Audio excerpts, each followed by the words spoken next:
네, 며칠째 계속됐던 쏠림이 시장에 큰 충격을 줬습니다. 오늘 증시 거래 대금이 무려 62조 원을 넘어섰는데 평소에 한 3배가 훌쩍 넘는 수준입니다. 이제 정말 어디로 흘러가는지 정말 종잡을 수가 없습니다. 이 세 분께 한번 지혜를 구해보죠. 세 분 어서 오세요. 안녕하십니까? 안녕하십니까? 이런 시장은 진짜 처음 봅니다. 오후 들어서 장이 굉장히 널뛰기를 했어요. 대체 네. 오늘 무슨 일이 있었던 겁니까? 사실 이제 시장 안에서는 2차 전지 관련된 부분의 종목군들 쪽으로 일단 매물이 좀 많이 나온 걸로 보이고 네. 사실 이제 매물이 조금 매물을 불렀다 뭐 이런 생각도 좀 듭니다. 2차 전지 관련된 종목군들이 계속적으로 우리 시장 안에서 쏠림 현상들이 좀 강하게 나타나다 보니까 시장에서는 많은 분들이 이게 좀 비이성적인 흐름이 아닌가 이렇게도 얘기들이 많이 나왔고 네. 조만간 좀 뭔가 사단이 나지 않을까라는 부담감이 있었는데 시장 안에서는 일단은 매물이 조금 나왔고 이로 인해서 이제 조정이 시작되는 거 아닌가라고 하는 부분으로 인해서 좀 많이 이제 매도가 좀 불러일으킴을 좀 받았지 않나 이렇게 생각이 들고요. 네. 그로 인해서 일단 코스닥 시장의 변동폭도 굉장히 커지는 그런 하루가 아니었나 이렇게 생각이 드는데 일단 오늘 시장 안에서 대부분 종목군들의 변동성이 큰 요 위치 자체가 시장이 저항선 근처에 있었다라는 점도 시장의 불안 심리를 조금 키우는 그런 부분이 아니었나라고 생각하고 있습니다. 저항선 근처라는 게 어떤 네, 일단 자세히 보시는 부분은 제 유튜브 안에 들어가시면 제가 어제 이제 일단 잡아놨는데요. 네. 기술적으로 일단은 보면은 우리 코스피 시장 같은 경우에는 이전 고점 언저리까지 와 있는 그런 상태고 코스닥 같은 경우에도 이전에 이제 하락이 처음 시작될 때 하락 추세선 근처에 일단은 위치하고 있다라는 부분도 약간 좀 부담스러운 부분이고요. 두 번째로 체크를 해볼 부분은 최근에 이제 미국 시장 안에서 AI라든지 이제 이런 테크 관련된 종목군들에 대해서 주가가 너무 많이 오른 거 아니냐라는 부담감이 좀 있었고 이로 인해서 저번 주 말부터 시작을 해서 테크 종목들 외에 기본적으로 에너지 관련된 종목이라든지 헬스케어 관련된 종목으로 매수 리포트가 좀 많이 나왔다라는 점도 우리 테크 관련된 종목군들에 대해서 그쪽에 이제 테크가 문제가 생기니까 우리도 약간 좀 테크에 대한 불확실성 자체가 좀 커진 게 아닌가 뭐 이렇게 네. 생각이 듭니다. 네. 평론가님 오늘 어떻게 보셨어요? 현재 2차 전지 관련해서는 전쟁 중이잖아요. 네. 개인 투자자들과 이제 공매도 간의 전쟁이 펼쳐지고 있고요. 저도 계속해서 이제 모니터 장을 주시하고 있었는데 오후에 일단 여기서부터는 음모론이지만 공매도끼리 연합하고 그런 건 우리가 알 수는 없지만 네.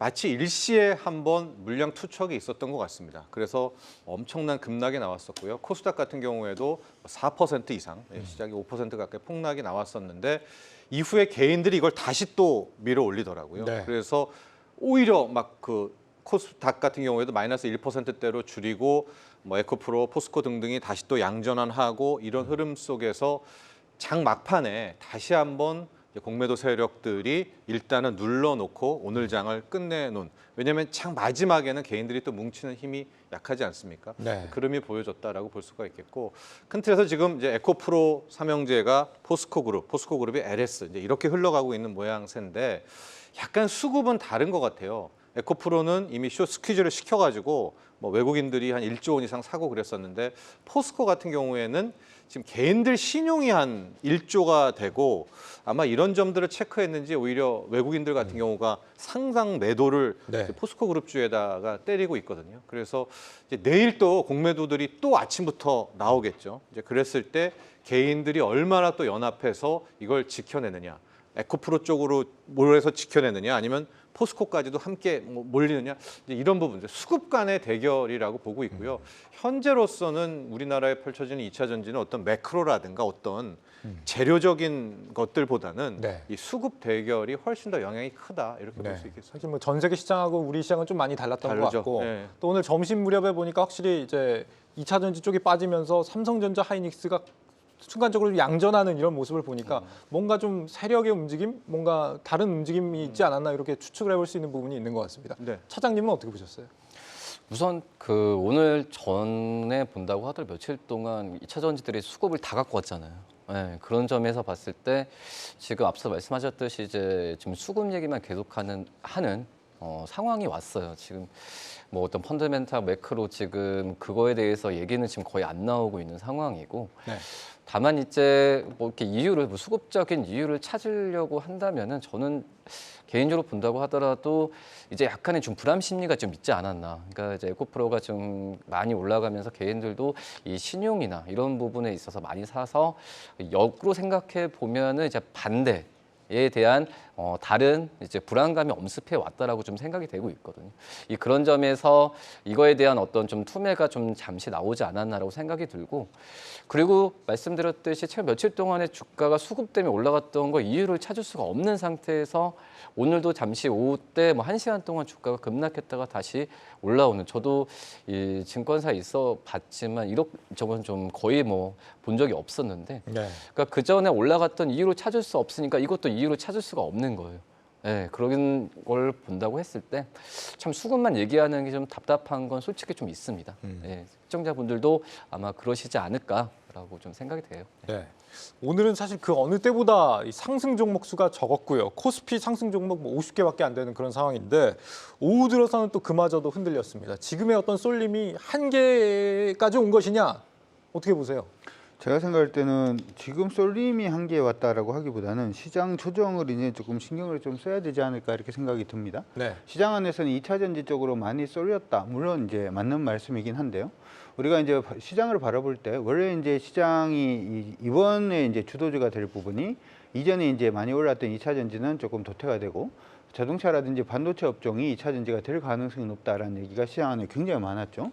근데 뚜껑을 열고 보니까 자동차나 반도체 부분은 반도체 안에서 일부 종목들만 조금 상승을 하는 모습이고 2차 전지만 달리는 그런 모습이 보이다 보니까 시장 안에서는 계속 2차 전지 쏠림에 대한 얘기들을 많이 합니다만은 지금 뭐 LS 일렉트릭부터 현대 일렉트릭이라 HD 현대 일렉트릭이라든지 아니면은 뭐 오늘은 조금 조정을 받았습니다만은 효성중공업 같은 종목군들도 지금 저점 대비해서 지금 오늘의 조정을 제외하고 보자면 네. 굉장히 좀 많이 올랐다는 거 알 수가 있고요. 두 번째로는 건설기계 섹터 안에서도 지금 현대 HD 현대인프라코라든지 HD 현대건설기계라든지 아니면 두산바켓 같은 종목군들도 거의 50일 신고가까지 지금 올라있기 때문에 그들 업종도 못 올랐다라고 얘기하기는 좀 어렵고 심지어는 조선 업종들이 요즘 조금 쉬어가는 그런 모습은 있었습니다만은 저점 대비해서 굉장히 많이 올랐다라는 점을 감안을 해보자면 이쪽도 쉬었다라고 얘기하기는 좀 그래요. 그래서 우리가 시장을 바라볼 때 그냥 두각을 나타내는 시총에서 큰 종목인 이 에코프로라든지 하는 부분이 눈이 너무 많이 가다 보니까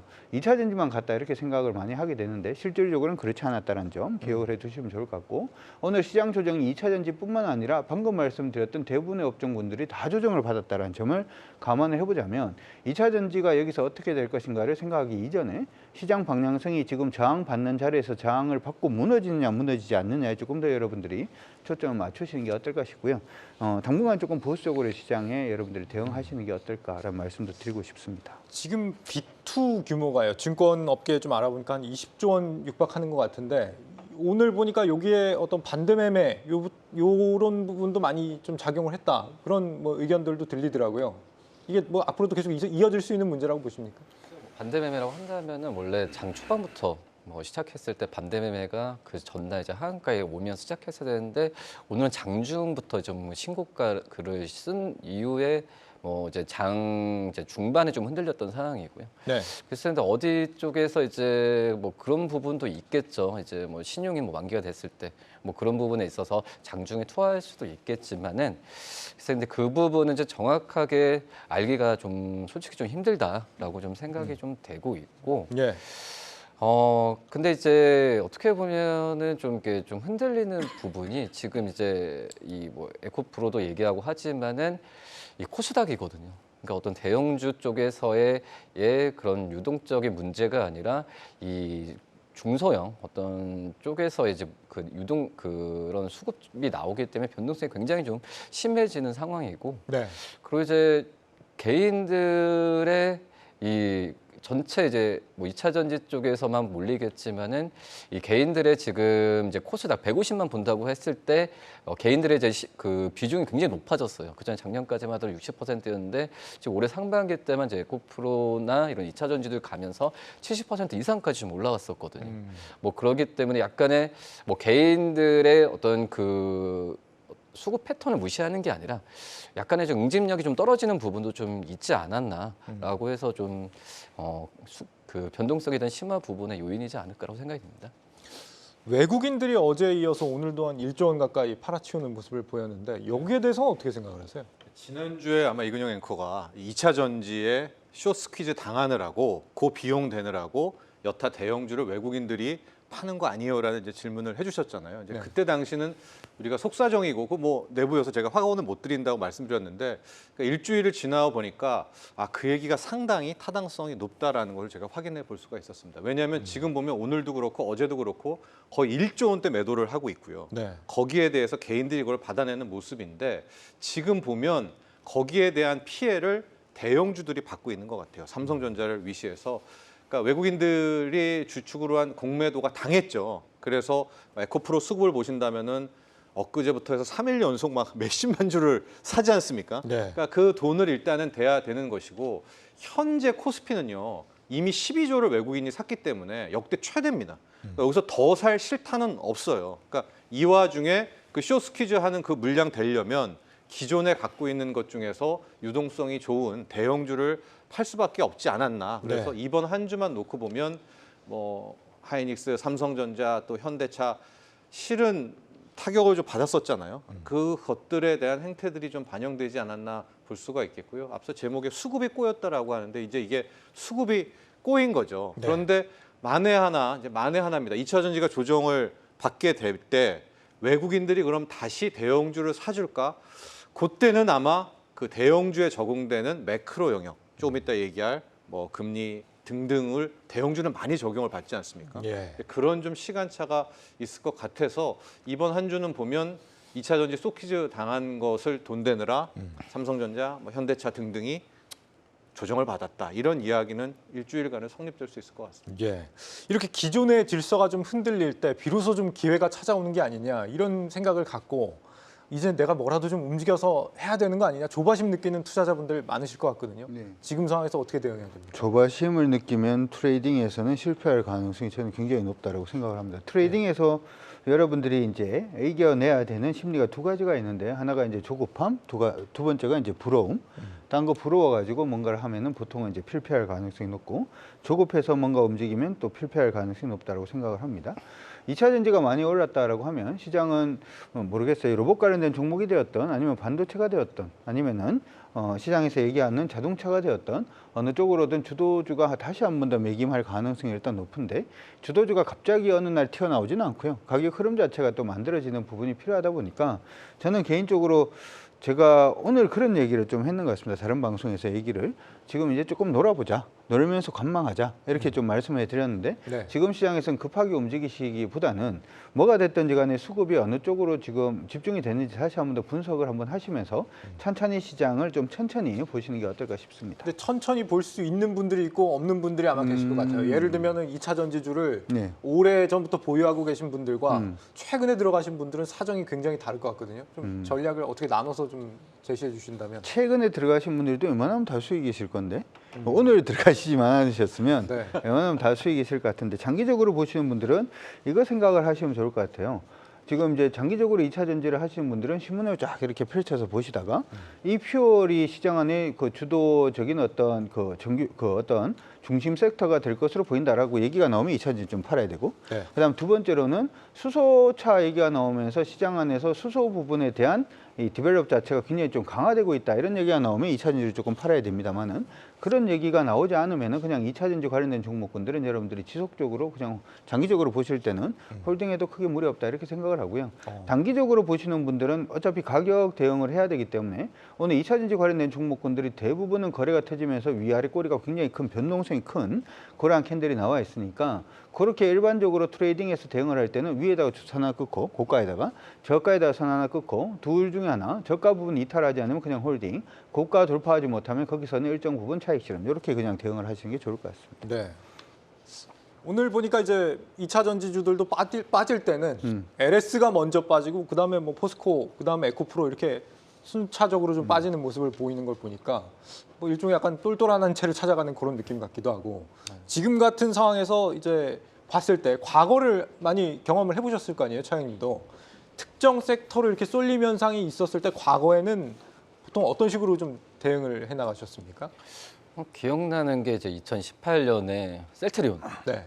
그때 이제 그 셀트리온의 주가가 다른 업종 대비해서 그냥 쏠림 현상이 좀 있었던 그런 상황이었는데 근데 중요한 부분이 그때랑 지금이랑은 뭐 공매도를 제외하고 말씀을 드리면은 좀 성격이 틀린 게 그때 셀트리온 쪽에서의 그 셀트리온 종목에만 몰림이 한 게 아니라 그때 셀트리온 때문에 뭐 시장에서의 뭐 바이오나 향후의 전망이나 이런 건 굉장히 좋았었거든요. 네. 그래서 셀트리온 외에 뭐 제약바이오 임상을 하는 것 자체만으로도 호재가 되면서 주가가 좀 많이 쏠렸었던 상황이고, 그리고 이제 그 지금 현재 이 에코프로와 이제 포스코퓨처, 그러니까 다른 2차 전지 소재 어떤 장비 기업들이 아니라 어떤 2차 전지 종목 그룹주에만 좀 쏠렸던 게 좀 많이 차이가 있었다.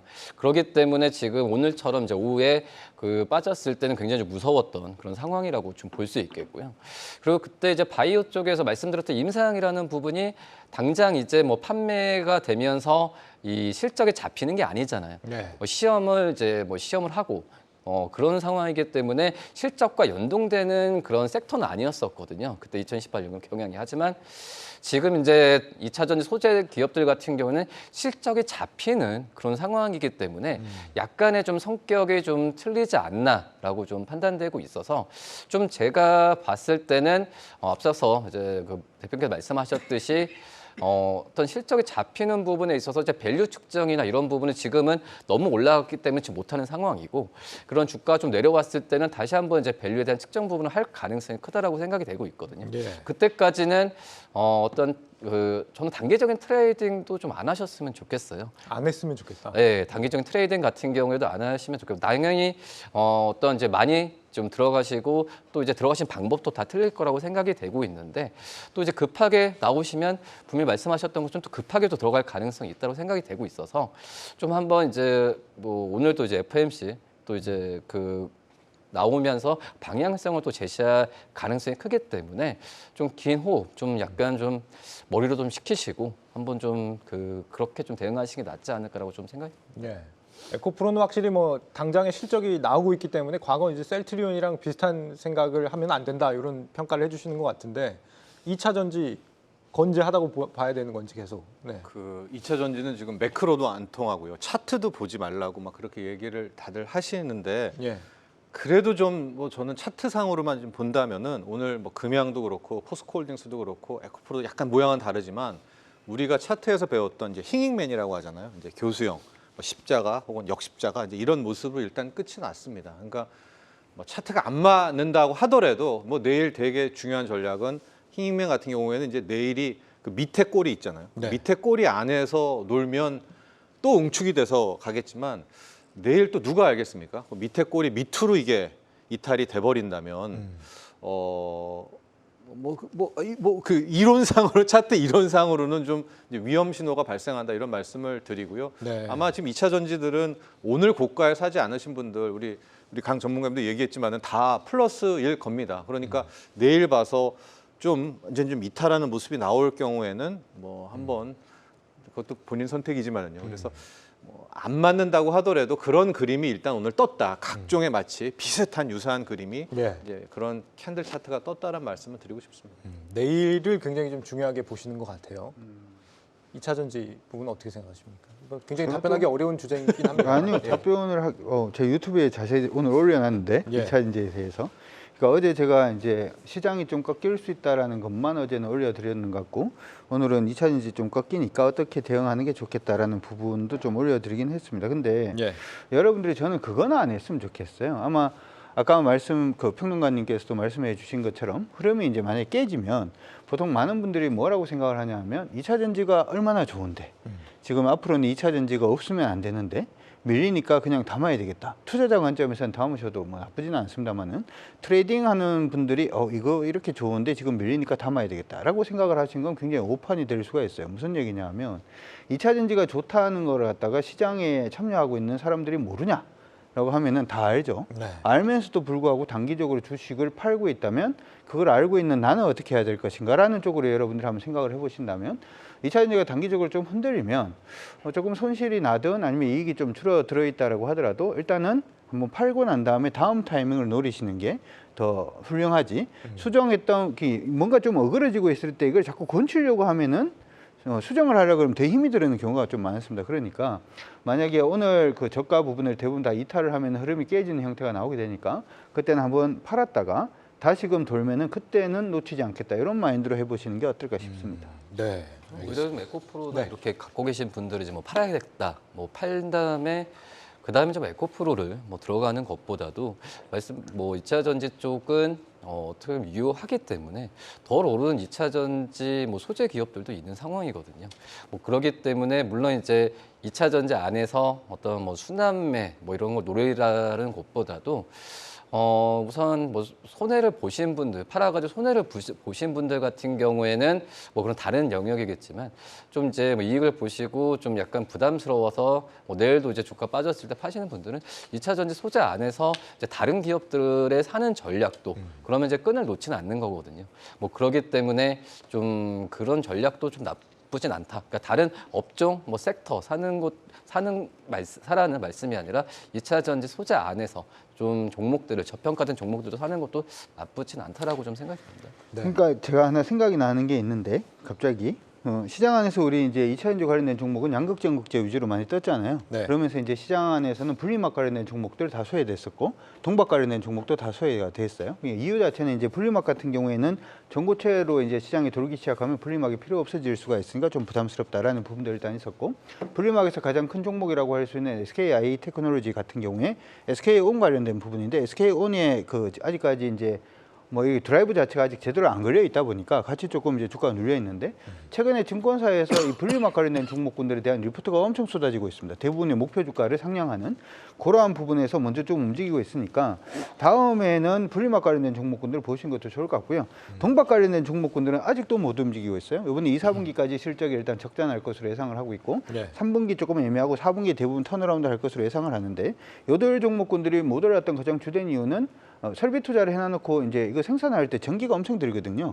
그러다 보니까 예전에 우크라이나전 터지고 난 다음에 유럽의 전기료가 한 7배 정도 오르다 보니까 다 적자로 돌아서 있는 상태인데 지금 전기료가 어느 정도 안정이 되니까 올해 4분기부터 턴어라운드 한다는 얘기는 일단 나오고 있습니다. 그래서 만약에 양극재, 음극재가 주가가 많이 올라서 조금 부담스럽다라고 생각을 한다면 첫 번째로는 여러분들 분리막 관련된 종목군들 다시 그룹핑해서 한번 보시고 분리막 끝나고 난 다음에 이번 4분기, 3분기 말 4분기 언저리부터 시작을 해서는 동박 관련된 종목군들도 다시 그룹핑해서 한번 보시는 것도 어떨까 네. 싶습니다. 우리 시청자 랜드튜브님이 2차 조정 나오면은 맨날 풍력과 태양광 가더라 이렇게 말씀하시는데 이런 평가들은 어떻게 생각하세요?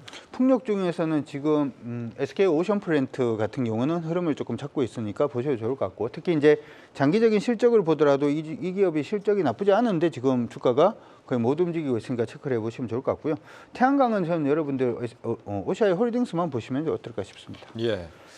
저도 내일- 재밌게 네, 한번 얘기하면 네. 원래 저도 지금 이제 2차 전지 소재 안에서는 아직까지 포스코 퓨처엠이 저는 제 그 전망이나 제일 좋다고 생각이 되고 있는데 근데 이제 뭐 이렇게 수급이 많이 쏠려가지고 주가가 올라 버리면 저도 개인적으로 이제 그 포스코 퓨처엠에 대한 그 매수나 이런 걸 말하기가 굉장히 애매해지는 상황이거든요. 그래서 이제 뭐 포스코 퓨처엠 뭐 어떻게 양극재나 음극재를 같이 하는 그런 기업이고 또 이제 뭐 평가도 뭐 증권사 평가에서도 이제 그 자원이나 원재료에 대해서 받는 부분이 제일 용이한 게 어떻게 보면 포스코 퓨처엠을 볼 수 있겠는데 예. 이런 밸류나 이런 부분이 저는 아직까지 소재 안에서도 포스코 퓨처엠을 제일 좀 좋게 보고 그다음에 이제 음극재, 뭐 실리콘 음극재 쪽은 내년부터 그러니까 양극재가 먼저 더 이제 실적이 잡히고 그다음에 음극재라 생각이 되는데 근데 참 아쉬운 부분이 너무 많이 올라서 참 이런 수급적인 상황까지 계산하면은 어떤 좀 매수를 하라라고 하는 게 좀 애매해지는 건 분명히 좀 저도 개인적으로 힘들다라고 네. 말씀드릴 수 있습니다. 저는 아까 우리 누구였죠? 우리 해주셨던 분, 태양광 얘기했었던 분, 네. 강 전문가께서도 우리 OCI 홀딩스 이야기를 해주셨는데 내일이 OCI 홀딩스의 컨퍼런스 콜이에요. 그러네요. 네, 그 동안에 이제 태양광을 계속 말씀드렸었고 폴리실리콘에 대한 이야기도 많이 드렸었는데 OCI 같은 경우에는 이제 이우현 회장이 그런 지분 구조 때문에 그간 인적 분할이라는 산도 있었고 근데 이제 앞으로 OCI하고 OCI 홀딩스에서 그 오너 일가가 현물 출자 부분을 또 어떻게 해야 되는지 네. 삼자 배정 유상증자가 나오는지 안 나오는지 이런 불확실성들이 계속 있어 왔기 때문에 뭐 실적이라든가 폴리실리콘 가격이 뭐 떨어지든 오르든 이런 거와 상관이 없이 상당히 좀 주가가 갇혀 있었던 것 같은데요.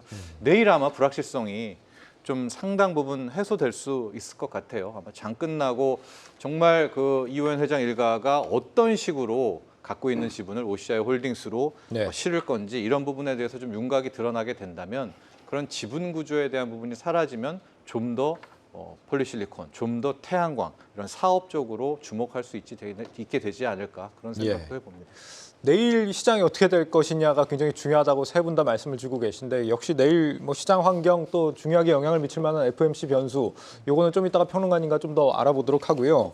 지금 우리 시청자 코코님께서 에코BM과 포스코 퓨처엠이 현대차보다 시총이 높은 게 진정 정상적인 밸류인가요? 이렇게 말씀을 하셨는데 안 그래도 지금 현대차가 오늘 어닝 서프라이즈가 나왔단 말이죠.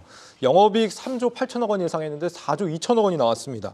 분기 사상 최대 이익이라고 하고 네. 주가는 근데 반대로 하락했단 말이죠. 이거 그렇죠. 어떻게 보십니까? 105만 대를 분기에 팔았고요. 한 8% 이상 더 파는 것 같아요. 매출이 42조 나왔습니다. 하고 영업이익이 거의 4조 3천억 이렇게 되니까 영업이익률이 지금 10%대를 이제 기록하게 되는 이 4조 3천억, 2천억, 3천억대가 아마 현대차의 분기 역대 최고 이익 실적이 나왔는데 네. 지금 주가를 보시면 정말 답답하고요. 또 하나가 전통적인 방법으로 외국인 수급들 많이 보잖아요. 거의 2달, 석 달간 놓고 보면 외국인들이 거의 현대차만 사거든요. 네. 이런 수급 포지에서도 우리가 알고 있는 공식들이 지금 전혀 안 맞고 있는 게 현실이죠. 현실이죠. 여러 가지 학설 내지는 그런 것들이 제기될 수 있을 것 같습니다. 전기차에 있어서 완성차는 을중을이다. 그렇기 때문에 지금은 실컷 갑인 2차 전지 시세가 낮고 그 다음에 주려고 하나 보다 이런 것도 가능하게 되고요. 이번 주만 놓고 보면 쇼 스퀴즈를 워낙 많이 당했기 때문에 외국인들도 어쩔 수 없었다. 이거 할 수 없었다. 이제 이런 얘기가 나오게 되는데 내일 이거 이제 장 끝나고 나온 실적이니까요. 내일 또 시작을 했는데 또 마이너스 2%다. 마이너스 3%다 이러면 저도 자동차 업종을 3개월 전부터 계속 하반기에 탑으로 밀고는 있지만 네.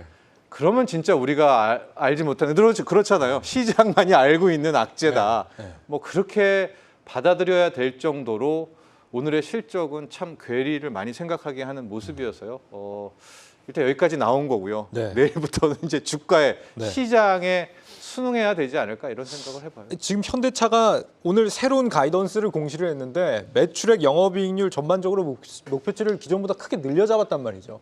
업황 측면에서 확실히 지금 좋은 상황인 것 같긴 한데요. 이 견해에 대해서 어떻게 생각합니까? 이제 쳐다보지도 말아야 됩니까? 아니요, 현대차 봐야죠. 내일 봐야 된다니까요. 아니요, 내일도 보고 계속 볼 겁니다. 저는 언제 이제 살 수 있는 타이밍이 올 것인지를 저는 계속 이제 보고 있는 중인데 저는 사실 이렇게 생각을 합니다. 2차 전지 관련된 종목군들이 지금 현대차보다 모멘텀이 더 좋은가를 우리가 논하기 전에 현대차가 이번 실적이 좋게 나왔던 부분이 전부 정말 전기차 부분에서 실적이 나온 것인지 아니면 내연기관 자동차가 많이 팔렸기 때문에 실적이 잘 나온 것인지에 대해서는 우리가 한번 생각을 해볼 필요성은 있지 않나 이렇게 생각이 들고요. 실질적으로 미국 같은 경우에도 지금 대부분의 그 전기차가 많이 팔린다, 테슬라가 많이 팔린다라고 하더라도 네. 내연기관 자동차 판매량이 전체 한 80%가 넘어가기 때문에 사실은 그 시장 자체도 내연기관 자동차의 시장이다 이렇게 볼 수가 있을 것 같고 현대차가 실적이 좋아지는 부분도 그 부분에서의 어떤 제네시스 브랜드의 SUV라든지 하는 부분에 어떤 포트폴리오가 잘 구성이 되면서 좀 실적이 좋게 나온 게 아닌가 이렇게 생각을 해봅니다. 그래서 현대차 부분은 우리가 이제 전기차를 많이 보고는 있습니다만은 실질적으로는 아직까지 내연기관 자동차에서 실적 나오고 있다 이렇게 생각을 하시면 좋을 것 같고 그러면은 이제 2차 전지 관련된 회사는 도대체 무슨 모멘텀이냐라고 생각을 해보면 네. 2차 전지는 현대차에만 2차 전지를 납품하는 게 아니거든요.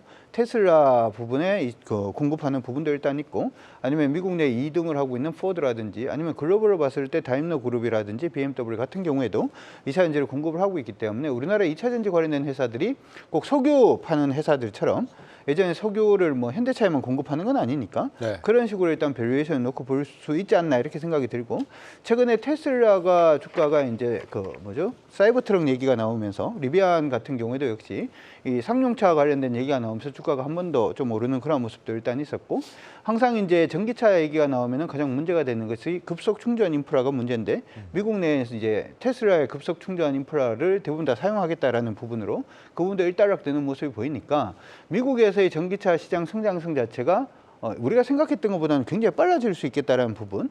그리고 만약에 빨라지기 시작하면 2차 전지는 누구 거 쓸 건데? 라고 했던 부분에서 그러면 중국 거 쓸 건가? 아니죠. 한국 거 쓰겠죠. 예. 그런 식으로 생각을 해보면 이게 단순히 현대차의 2차 전지를 공급하는 회사가 우리나라의 2차 전지 회사가 아니라 글로벌로 공급하는 부분이기 때문에 저는 충분히 밸류에이션 줄 수 있다 이렇게 생각을 하고요.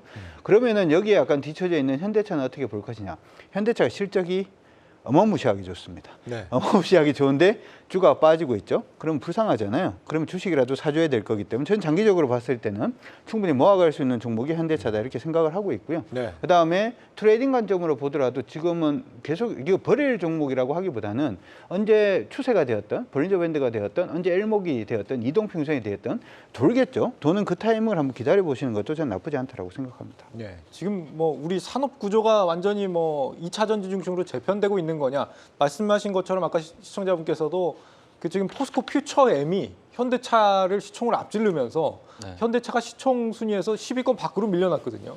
이 상황을 어떻게 이해하고 계세요? 그래서 앞서서 말씀드렸듯이 저도 이제 2차 전지 항상 소재주에서 탑픽을 이제 포스코 퓨처엠으로 얘기했는데, 근데 너무 많이 오르니까 좀 이제는 저도 이제 추천하기도 뭐하는 상황인데요. 근데 이제 앞서서 말씀드렸듯이 오늘 참 아쉬웠던 게 현대차의 실적이 오후에 어떻게 좀 공개됐던 상황이었을 때 저는 이제 현대차의 주가가 다시 올라갈 수 있는, 물론 여러 가지 뭐 또 이제 수급적인 또 이제 그런 트리거가 있지만은 2분기 실적이 발표됐을 때가 어떤 좀 전환점이라고 좀 생각이 되고, 내일 이제 기아도 실적이 발표될 텐데 네. 그거에 대한 전환점이라 생각해서 오늘 이제 뭐 이거 2시 전후였나요? 그때 나왔을 때 지금 주가가 저는 이제 좀 올라가길 좀 기대했었거든요. 그러니까 시장에 앞서서 제가 앞서서 이제 뭐 비정상이다, 수급적 이런 얘기 하지만은 약간 이제 그런 부분에 있어서 좀 정상적으로 찾아오는 그런 과정이 현대차 실적이 뭐 지금 저는 4조 이상까지 생각했지만 너무 잘 나왔었거든요.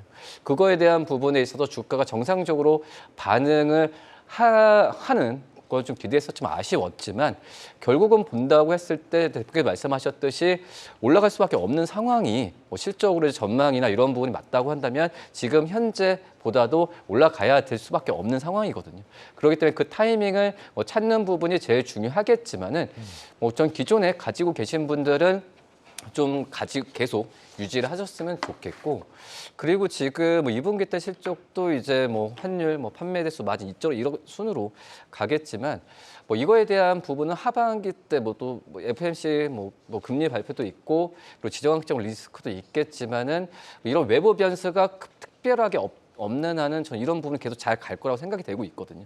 뭐 그렇기 때문에 하반기 실적도 기대해봐도 괜찮지 않을까. 그러면은 기존에 가지고 계신 현대차나 이 전방차를 가지고 계신 분들은 보유 관점을 유지를 하시는 게 좀 맞지 않나라고 좀 판단됩니다. 네. 내일 현대차 주가가 어떻게 되는지를 주목하고 계신 우리 평론가님께 그러면 내일 주가에 굉장히 중요한 영향을 미칠 수 있는 오늘 밤의 이 FOMC에 대해서 여쭤보지 않을 수가 없습니다.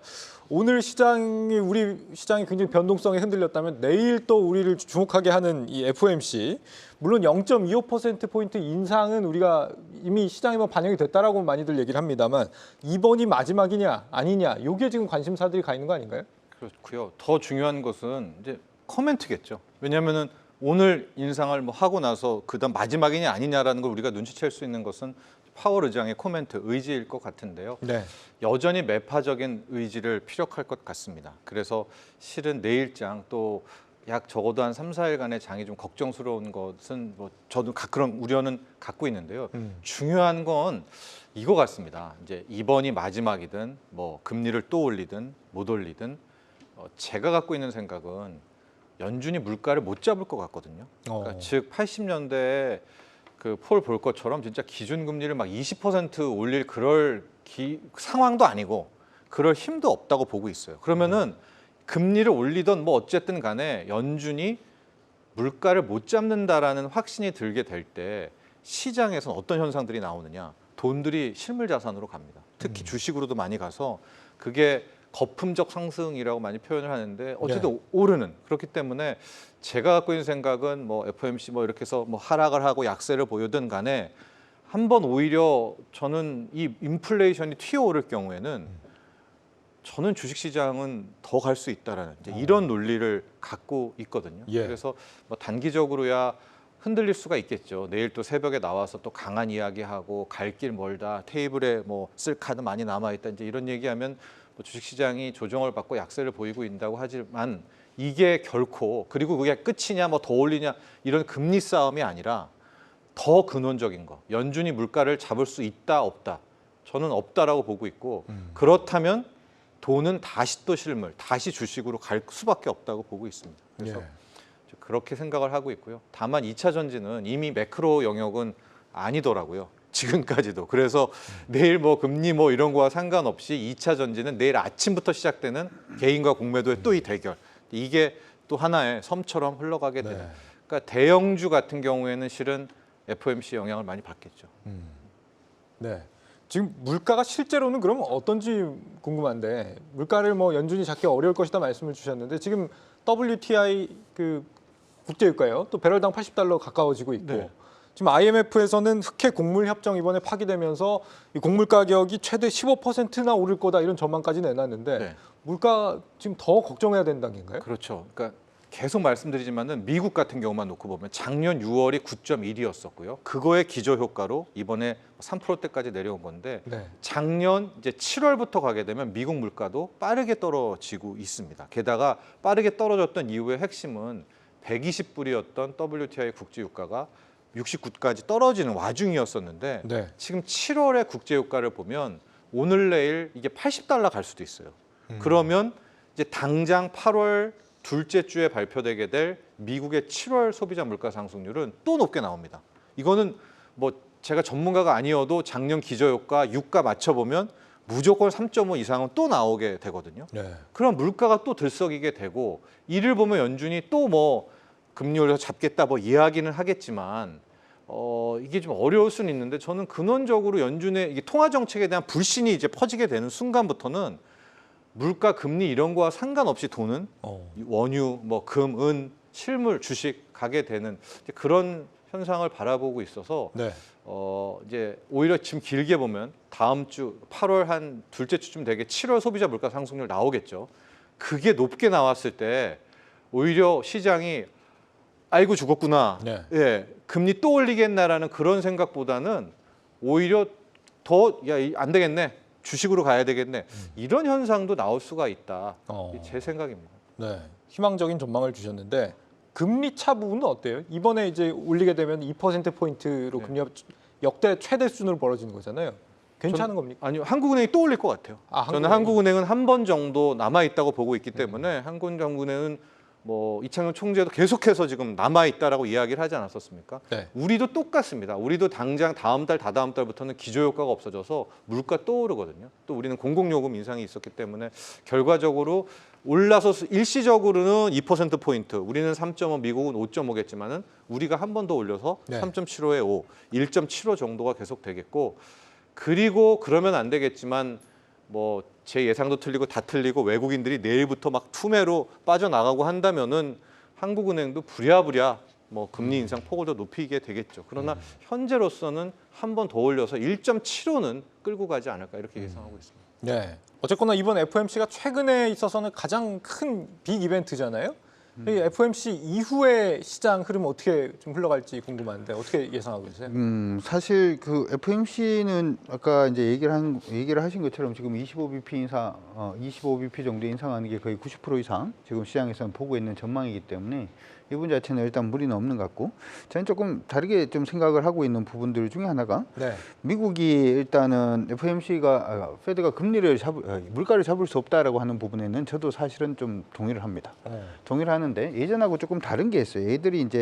애들이라 그러면 안 되죠. 그쪽에서 죄송합니다. 금리를 좀 올리면은 예전에 폴 볼커가 이제 금리를 20%까지 올릴 때는 그때하고 지금하고 조금 다른 게 있어요. 뭐가 좀 다른 게 있냐면 그때는 이제 석유 자체가 에너지에서 가장 중요한 에너지원이었고, 미국이 금리를 어떻게 올려가지고 이제 금리를 올리면 국채 수익률 자체가 좀 올라가고, 그러면 국채 가격이 떨어지니까 달러의 가치가 어떻게 보면 약간 좀 애매해진다라고 볼 수도 있거든요. 네. 그럼에도 불구하고 석유를 사기 위해서는 달러가 필요하다 보니까 달러에 투자할 때는 보통 그 미국에 이제 국채를 사는 경우가 많아서 국채 가격이 굉장히 안정되는 그런 모습을 일단 보였단 말이죠. 근데 요즘 같은 경우에는 국채를 사줄 수 있는 나라를 한번 생각을 해보면 중국이 국채를 강하게 사줄 수 있는데 중국은 팔잖아요. 네. 그러면은 그러다 보니까 지금 미국이 미국이 국채를 가장 많이 갖고 있는 나라가 됐는데 만약에 이제 미국 같은 경우에 이번에 뭐 국채 그 금리를 올려가지고 또 국채 수익률 자체가 또 올라가는 모습이 일단 보이면 각 그 이전처럼 이제 실리콘밸리뱅크 같은 그런 사태가 또 벌어질 수가 있고 그런 사태가 벌어지면 그 사태를 막기 위해서는 어쩔 수 없이 행정부에서는 또 돈을 투입을 해야 되는데 그 돈 투입하는 부분 자체에서 그러면은 국채 가격이 떨어지는 부분에서 그 국채 부분의 가격을 지지할 수 있는 세력 자체가 있느냐라고 생각을 해봤을 때는 저는 별로 없을 것 같습니다. 그렇기 때문에 미국 같은 경우에도 금리를 올리기도 지금 애매하고 안 올리기도 애매하고 안 올린다 그러면 아까 말씀하신 것처럼 예전에도 이제 인플레이션 잡으려고 하고 있다가 이제는 좀 인플레이션이 죽은 것 같습니다. 괜찮은 것 같습니다라고 얘기를 했다가 기대 인플레이션 튀고 그러다가 이제 금리를 막 올리면서 따라잡았는데 그 환경 자체가 안 된다라고 생각을 하면 지금은 블러핑밖에 할 수 없는 것 같습니다. 그래서 지금 이번에 금리 그 FOMC 회의에서는 25bp 인상하고 난 다음에 아까 보니까 연말까지 우리 그 미국에서는 금리 인상이 한 번 더 있을 거라고 예상하는 게 한 30% 정도 더 예상을 하고 있습니다만은 네. 그거보다 더 센 코멘트가 저는 나올 수 있다라고 생각을 하고요. 단기적으로는 그 부분 때문에 시장이 조금 눌릴 가능성도 있지 않나 싶습니다. 오늘 우리 시장에 2차전지 관련된 종목이라든지 대부분 종목군들이 조정받고 있는 가운데 티는 그래도 나름 선방해주는 업종이 하나가 있었거든요. 바로 은행 업종이 좀 선방을 해주는 모습이었는데 네. 바로 그러한 부분 자체가 일정 부분은 반영되는 게 아닌가 이렇게 생각을 하고요. 시장은 지금 이 코멘트 그 FOMC 회의 자체는 크게 무리 없다라고 생각은 하는데 저는 내일 한번 시장을 출렁거릴 수 있는 그런 이슈가 되지 않을까 싶습니다. 네. 오늘 이제 SK 하이닉스 쪽 얘기를 해봐야 될 것 같은데 2분기 영업 적자 2조 8천억 원 나왔습니다. 3분기 연속 적자긴 한데 주가가 뭐 그렇게 엄청 크게 빠지지는 않았어요. 그만큼 뭐 시장이 이제 바닥을 확인했다는데 좀 방점을 둔 것 같기도 하고 어떻게 보셨어요? 우선은 그 재료나 이런 부분은 좀 다 노출이 돼 있던 상태이기 때문에 뭐 더 이상의 이제 뭐 이 반도체 특히 SK하이닉스나 삼성전자의 물론 이제 그 뭐 적자 부분은 지속이 됐고 언제 이제 흑자로 돌아설지 부분은 아직까지는 이제 물음표겠지만은 네. 그런 우려감은 이미 주가 좀 다 반영이 되지 않았나라는 생각이 되고 있고요. 뭐 역시 뭐 고부가 같이 뭐 DDR5나 뭐 HBM이나 여러 가지 마진이 남는 그쪽 그리고 또 AI나 여러 가지 부분 쪽에서의 이 전망은 그거는 저는 이제 뭐 덤이라고 생각하고 있고. 그리고 이제 그때 반도체 업종이 이제 성장주로 분류하기도 뭐하잖아요. 지금 이거 우리나라 시장에서 가장 큰 그런 산업과 업종이기 때문에 지금 이제 어느 정도 다 재료에 좀 노출됐던 사항은 맞다라고 생각이 들어서 이제 하락이나 이런 부분보다도 이제 올라가는 방향 쪽에서의 좀 그 초점을 맞춰서 트레이드하는 전략이 맞지 않나라고 네. 생각이 됩니다. 지금 AI 반도체 쪽에 들어가는 HBM 이쪽에서는 확실하게 좀 성장세가 있다는 게 확인이 됐습니다. 관련 매출 비중이 전체 매출의 20%를 상회할 것이다 이런 전망들이 나오고 있는데 AI와 관계가 없는 낸드 플래시 쪽에서는 사실 거의 나아진 게 없어서 이번에 5에서 10% 추가 감산을 하겠다는 얘기가 나왔거든요. 예. 지금 이 얘기는 AI 아니면은 업황 개선이 안 되고 있다는 얘기 아니에요? 사실 이제 우리가 하나 착각을 하고 있는 게 AI 반도체라고 하면은 AI로만 끝이 나는 건 아니고 네. 이 어떻게 보면 파생되는 효과 자체는 충분히 있을 수는 있다. 그리고 이 파생되는 효과 자체가 어디까지 이제 가지를 뻗어 나갈 수 있는가에 대해서 우리가 좀 주목을 해볼 필요성은 사실 좀 있지 않나 이렇게 생각을 하고 있고요. 사실 이제 그러다 보니까 우리 시장에서는 반도체라고 그러면 삼성전자를 살 것인가?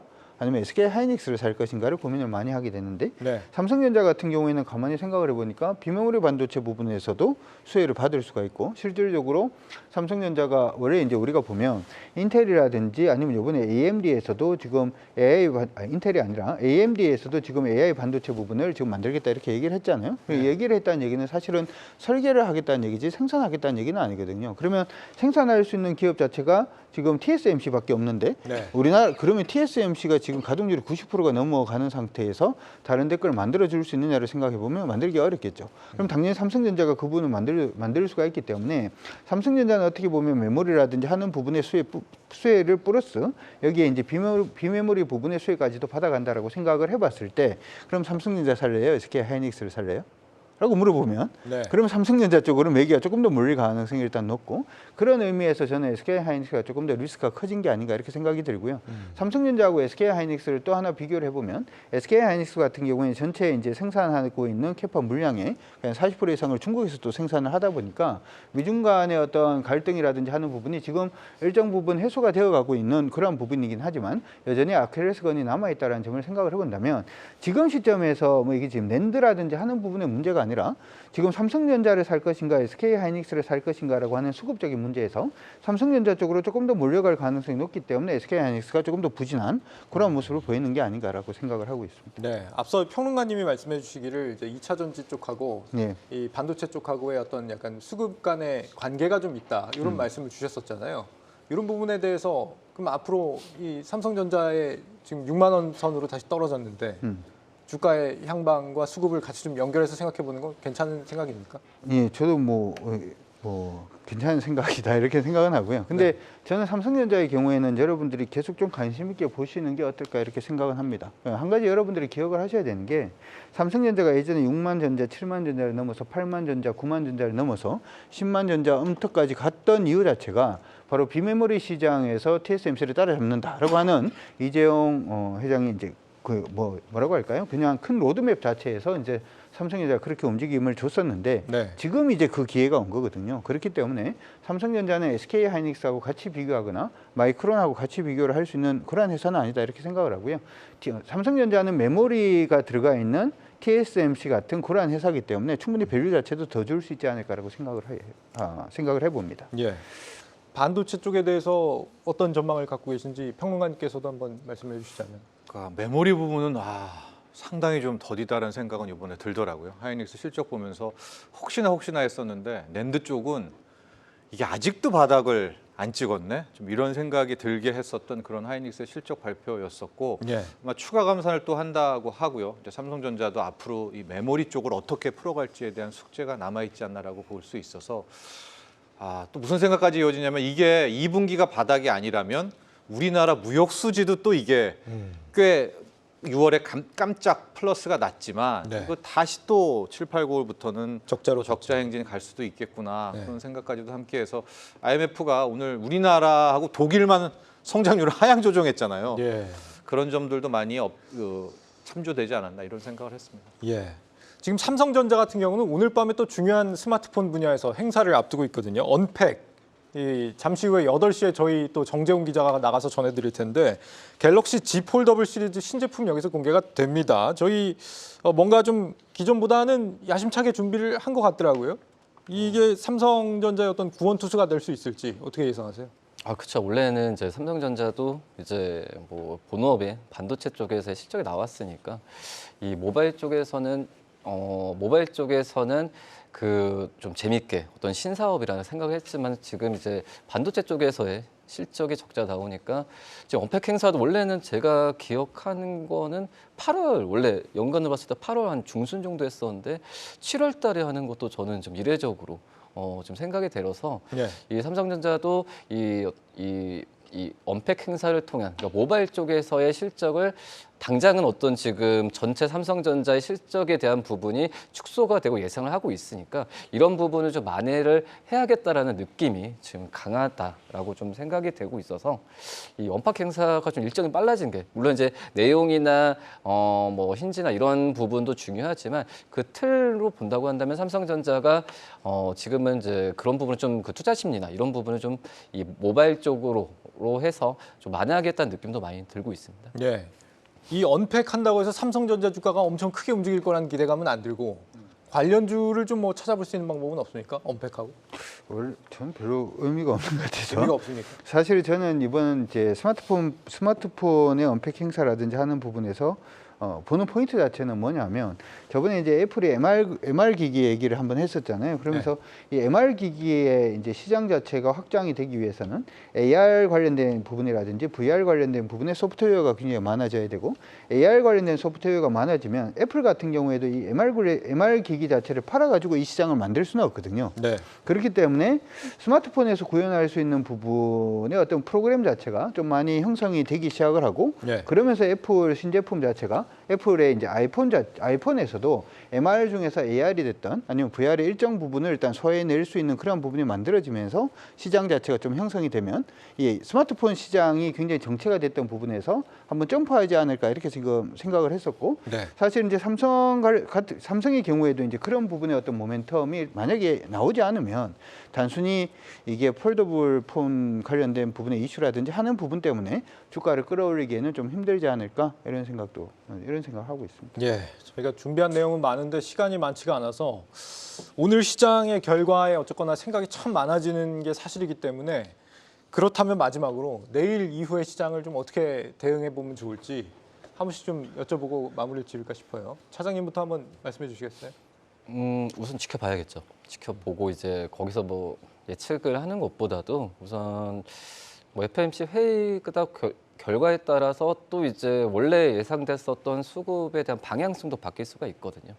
근데 그렇기 때문에 오전장에서는 지켜보는 전략, 그리고 장중에 뭐 좀 저는 이제 오늘 같은 상황이 안 벌어졌으면 좋겠지만은 장중에 어떤 그 변동성이나 이런 부분도 지켜보고 다음 주 금요일도 약간 좀 지켜보는 시각에서 다음 주에 좀 대응하셨으면 좋겠습니다. 예, 평론가님께서는.